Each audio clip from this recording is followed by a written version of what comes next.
The women taken into Gaza were visibly assaulted, sexually and physically. It is not just about Israeli women. As women, we should remind the world that nothing justifies rape. Not any cause, not the Palestinian cause, not whatever Hamas wanted to achieve.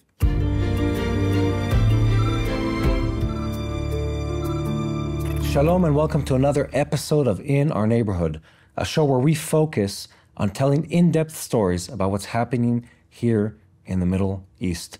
And today's something a lot heavier than usual. We're sitting with Rawan Osman, who's been on a fact-finding mission to tell the world the truth about what happened on the events of October 7th and to raise concern and awareness to the young women who've been sexually assaulted and hurt both in the October 7th attack and then later on in Hamas captivity. And as someone who's a Muslim background Syrian Lebanese now living in Germany, she speaks internationally and has gone viral in recent months. So Rawan, first of all, thank you for being here. My pleasure. And I'm interested to hear, you said you're on a fact-finding mission in Israel right now. Tell us what brings you to the country. We were invited by an organization called Elnet, and we came here to talk about sexual violence as a weapon of war on October 7th. Yeah. We have to highlight it and report back in our countries. I believe they come from 18 different countries. So we came here to meet survivors and hear testimonies of those who heard or saw first responders. We've seen footage. It is incredible. Yeah. Just to frame the conversation. So we're now about a little over 7 months after the war started. And in October 7th, 8th, and afterwards inside the Gaza Strip, there were well-documented acts of sexual violence against Israeli women by Hamas terrorists and inhabitants of the Gaza Strip. And shortly after these acts were reported, and they were reported, I think, in the mass media in a very sort of tuned-down way, people started denying that any of it happened. I'm interested in this in two different angles. Why people would want to deny this, in your opinion, and two, why is it important to understand what really happened? It's very hard to listen to their families, to listen to survivors, what they've been through, and after that, watch the news and people who challenge their narratives, they challenge their testimonies, or they accuse them of lying. Yeah. Feminists who accuse them of lying.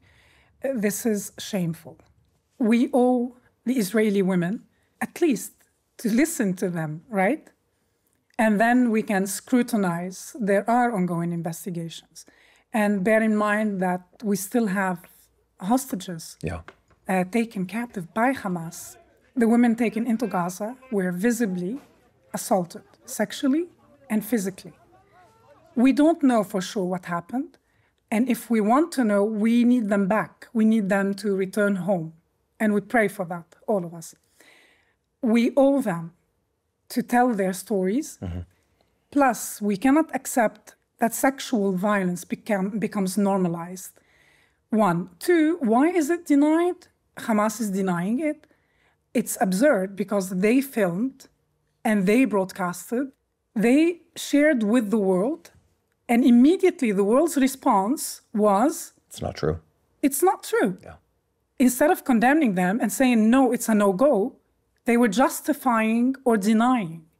And when the Hamas leaders saw this happening, they started denying it as well. In the Arab world, in general, the mood is Muslims don't do that. Hamas are too good. They are devout Muslims. They would never rape women. But we've seen what contradicts that. Yeah. The footage contradicts that. The video was released with the girls taking the soldiers, female soldiers, because we need to dehumanize them. These are soldiers. This is why they were beaten up, their mouth bleeding. I don't understand why. They're covered with blood. They're humiliated. Their clothes are ripped. And the world says, no, it didn't happen. I can understand that the world says, we can't talk about rape until these girls return.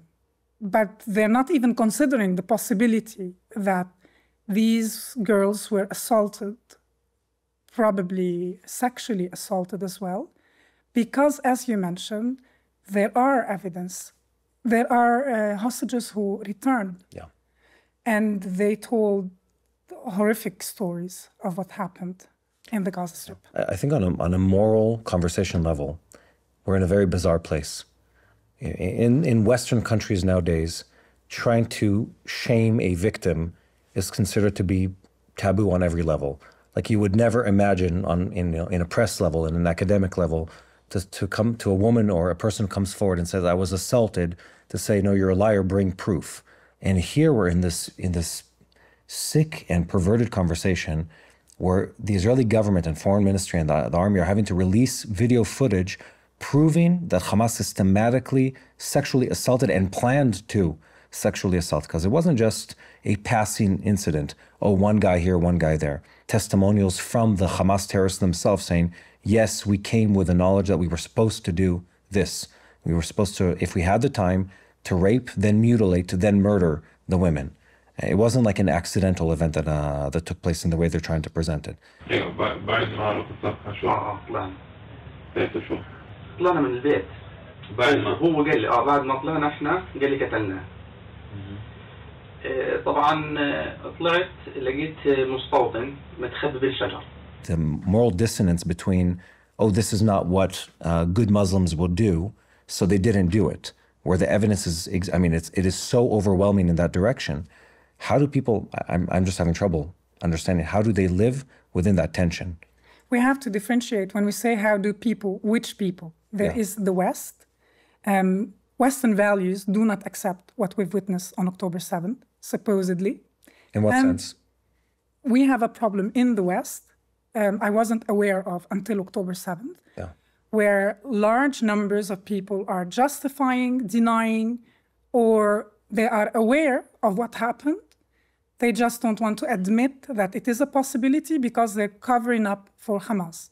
Because, according to large numbers, including people at the UN, UN women as well, saying that had the Israelis treated the Palestinians better, this wouldn't have happened. But this, what happened, shouldn't be acceptable or justified. Period. Like, we don't live in a jungle, period. Then there's a different problem in the Arab world among Muslims who know, who have seen what happened, and they say good Muslims wouldn't rape. Yes, but in Islam, those who were raped are not Muslim women. These are considered, in a situation of war, concubines. So the terrorists are free to prey on them. And the Muslims do know that. But is this the world we want to live in? Even those who accept that Hamas might have raped these girls, even if they accept it and justify it, do you really want them your neighbors if you have teenage daughters? They would tell you no. Exactly, that's the problem. We don't live in a jungle. Those who compare Hamas freedom fighters to the IDF soldiers, like, why do we criticize this or consider it terrorism, but what the IDF are doing is acceptable? Well, basically because this is an army following instructions. Even if they commit atrocities, accepting that the possibility they might do so, they can be held accountable. We know their names. We know their commanders, but what Hamas has done, who are these people and who will hold them accountable? If you are counting on the world to demand accountability, it's not going to happen. Look at Hamas leaders. They're traveling freely between Qatar, Turkey, Iran. This is unbelievable. You'd think, and I pray every day, I will wake up and I'll read that a wise leader decided to arrest Hamas leaders and force them to release the hostages and come to a solution. For the sake of the Gazans, forget the Israelis. For the sake of the Gazans, do it and stop this. So you've been traveling through the land and hearing the testimonies, the stories of some of the people who've been assaulted, learning about the facts. What's the experience been like for you? Like meeting the people and sort of engaging with this horrific reality? I'm going to tell you the story of Naama Levi's mom. For me, it was my top priority. I wanted to meet this mother and know how she gets out of bed in the morning. And I want her to tell the story on camera for Arabs to hear it. We added Arabic subtitles, and I wanted the Arab world to listen to this mom, to get to know who Naama Levy was. She was a peace activist. Not because her parents wanted her to. She truly believed in peace and had Palestinian friends. So well done, Hamas. They kidnapped their best allies. They were trying to kill, assassinate any hope for peace. Well done. Way to go. And I asked her mom, Ayelet, do you imagine working with Arabs? Can you forgive them? And she said, what do you mean? I'm a physician.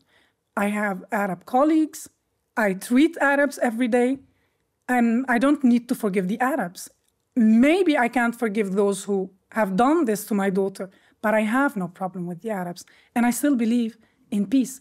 Her daughter is taken hostage.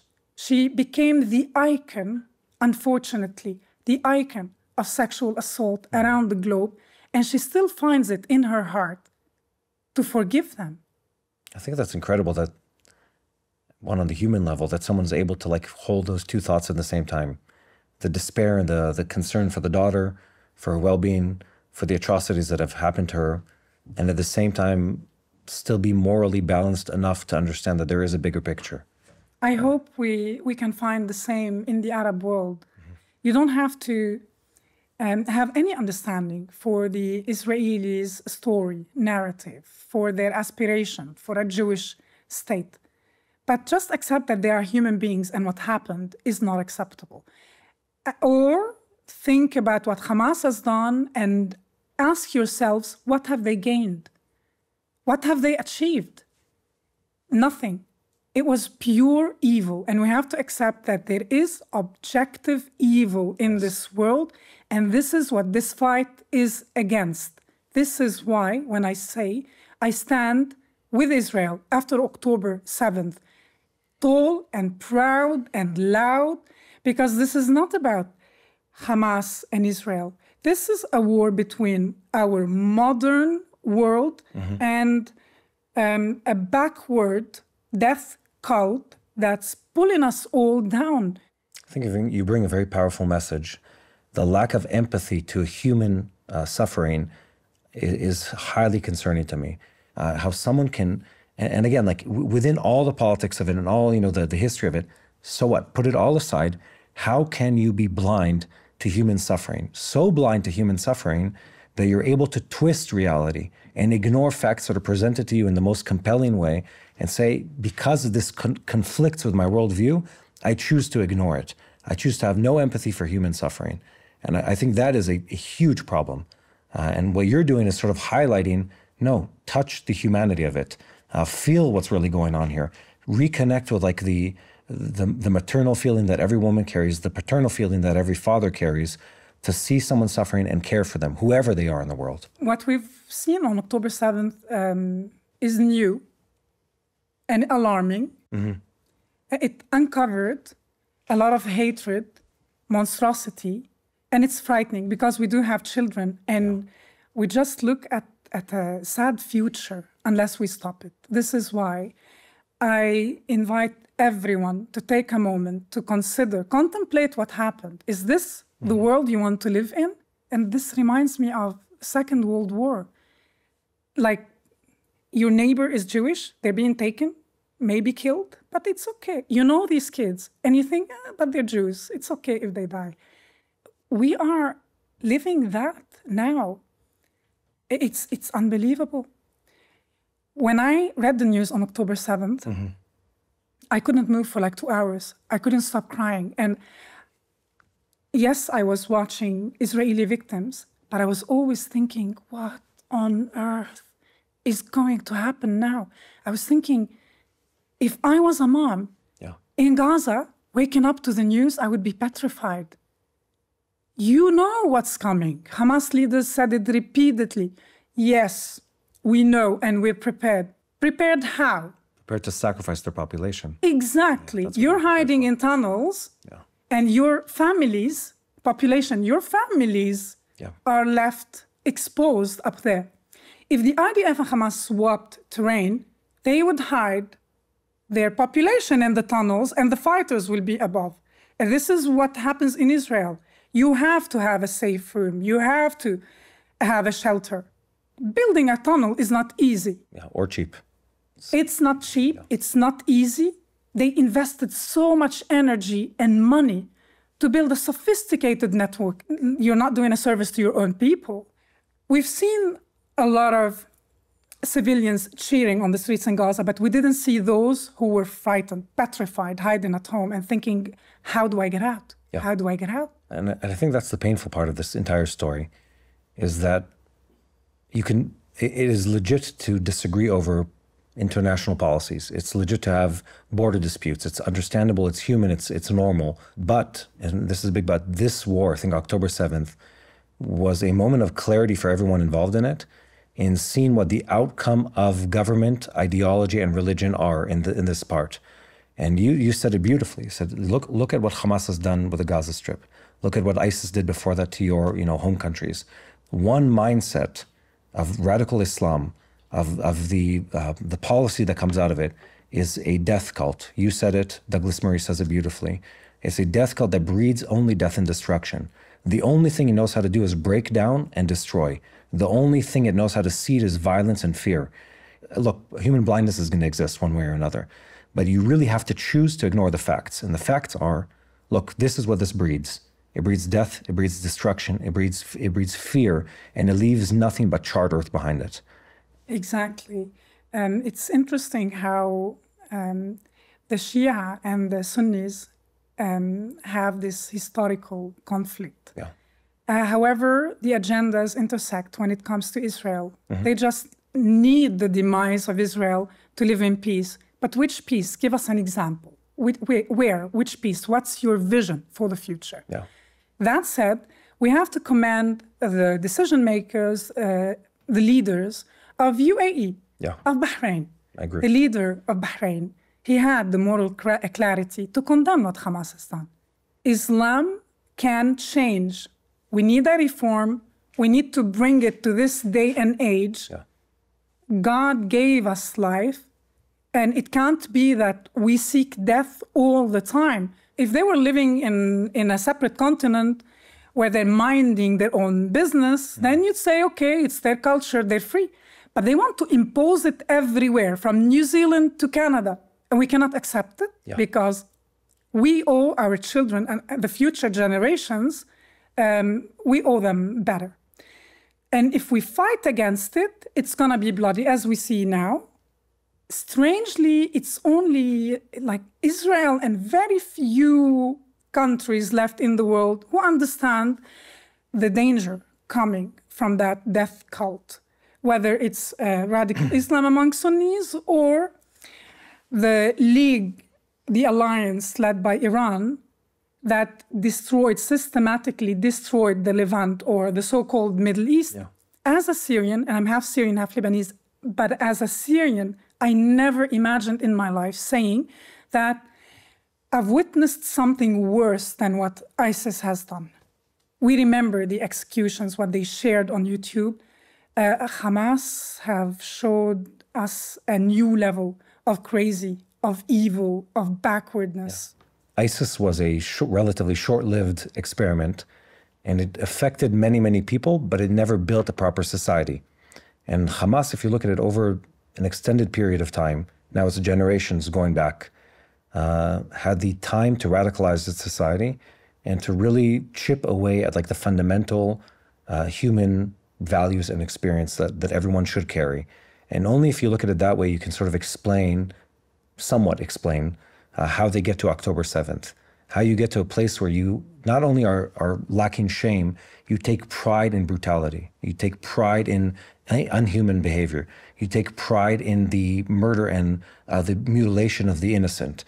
Even though everyone knows the facts, many people choose not to address the facts. It's like speaking to zombies and reminding them, where were you on October 7th, 8th, 10th? They shared, like the footage was shared by Hamas. Yeah. They were proud. this was a shock to the world. But after a few days, they realized, well, we did. The Israelis deserve it, and they got away with it. We had no alternative. We had no other choice. And unlike the case with ISIS, where there was a global consensus that we need to get rid of them, we need to obliterate them because this is scary, it seems that they paved the way for a new normal. They normalized brutality and broadcasting it on social media. And today we stand at a place where there is no consensus. The fact that we need to eliminate Hamas, or Hamas cannot carry on ruling the Gaza Strip. This is not going to happen. And you cannot reward them by telling them, okay, now you have a Palestinian state. Go ahead. You can control it. The world doesn't accept that. A lot of leaders in the West, they want them to stay. Why should they go? Well, maybe you should see the footage emerging from Gaza of Hamas executing their own civilians, recently shooting them in the kneecaps, in the heads, civilians who were guilty of stealing food. The humanitarian aid that Hamas confiscates, they're killing their own people because they got away with October 7th. They will not stop, and this is the new normal. I voluntarily give up the right to ever return to Lebanon and Syria. Join us for part 2, where we dive deeper into Rawan's fascinating personal story. I used to be an anti-Semite myself, and I realized that I was brainwashed. After October 7th, I took a decision in a heartbeat. I'm coming because I'm choosing a side. Hello, this is Mati here in Jerusalem with TBN Israel. This is Yair Pinto from TBN Israel here in Jerusalem. TBN Israel is keeping viewers informed with Israel-focused news, culture, and what God is doing in this land. Support TBN Israel today online at tbn.org/Israel. Thank you.